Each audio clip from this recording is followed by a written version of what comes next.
So today is Victoria Day. It is one of my favorite weekends, although today is a little bit cold. I feel like this is a really important weekend because it's kind of like the beginning of summer almost, like we're almost there. So it's one of those weekends that I feel like are a celebratory, thank God winter's over, I can't wait for summer kind of weekend. So I thought in celebration of this weekend, I wanted to talk to you a little bit about weight loss. This is a topic that for me is very important, and I think for a number of reasons. One, I've always struggled with my own body image issues ever since I was a young girl, and I think that everybody wants to lose a little bit of weight so that they feel better about themselves. The other thing is that I've seen what obesity can do to our health as a paramedic, and it's not pretty, and it definitely has a very systemic effect across our body, our systems, our organs. Our body just doesn't like the extra weight, our joints don't like it, and I think that there's a number of reasons that if you're one of those people who's been contemplating maybe going out there and trying to lose some weight, not only for your health, but also for your self-esteem and to feel good about yourself. So I wanted to offer you 2 things that you can start doing today nutritionally that are going to make a huge difference moving forward in your weight loss journey, if you are on that at the moment, or even starting with these 2 things will make a huge difference. You'll notice instantly, you'll feel better, and you'll start to see that maybe you're not stuck losing weight after all. So the first thing is sugar.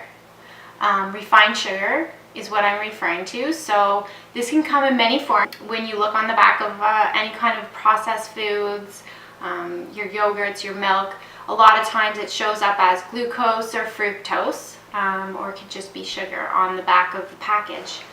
And with sugar, when you take it in, it actually causes your body to secrete the hormone insulin. And when you're constantly secreting too much insulin, what ends up happening is that your body starts to uptake the fuel source, or whatever the food is that you've been eating to nourish your body, and it takes it up as fat. So then you're actually gaining more weight. Not only that, when we're eating a lot of sugars, we're increasing our hunger, so we're spiking our blood sugar, and then we're going through those cravings and those highs and those lows all day long, and it's causing us to be more hungry, and it's hindering our fat loss and causing us to gain more weight. When you think of a can of Coke versus as many calories in broccoli, for example, when you drink a can of Coke, what ends up happening in the body is that you're secreting the insulin, and then you're causing the hunger, and then you're going to cause the weight gain. Where when you're eating just as many calories of broccoli, what you're doing is you're actually balancing out your blood sugar. You're not spiking it. You're not secreting all that insulin. You have the fiber, which is making you feel a little bit more full. And on top of that, you're actually accelerating weight loss. So it's not necessarily counting calories that's going to help you. It's actually maybe the quality of the calories that you're taking in. So that's one really important thing that you should start to eliminate from your diet. When you're baking, or if you're cooking with things, using a more natural sugar like honey or maple syrup, fruit sugars are a really good option. Using those natural sugars is not going to have the negative effects that refined sugar is going to have on the body, and obviously everything in moderation, of course. And the second thing that I wanted you to be mindful of is gluten. Gluten has actually become a huge hot topic in the health world. Everybody's going gluten-free, and there's a really good reason for that. Gluten is found in wheat, all forms of wheat. And it has been, as industrialized farming has come along, wheat has changed a lot. It's become hybridized, so it's become more resilient to pests, so that we can have larger crops and feed more people as our population grows. Now, the negative effects of that is that if you looked at wheat 50 or 60 years ago, there's actually only 5% of gluten in the wheat, where today it's 50%.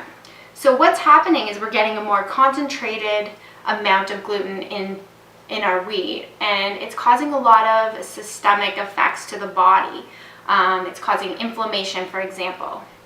Now, when we have inflammation in the body, you're causing a cascade of stress hormones, which in turn are going to hinder your weight loss. The other thing with gluten that you should be aware of is that when we're eating gluten, what happens in the body is that it's going to disrupt our endocrine and our exocrine systems.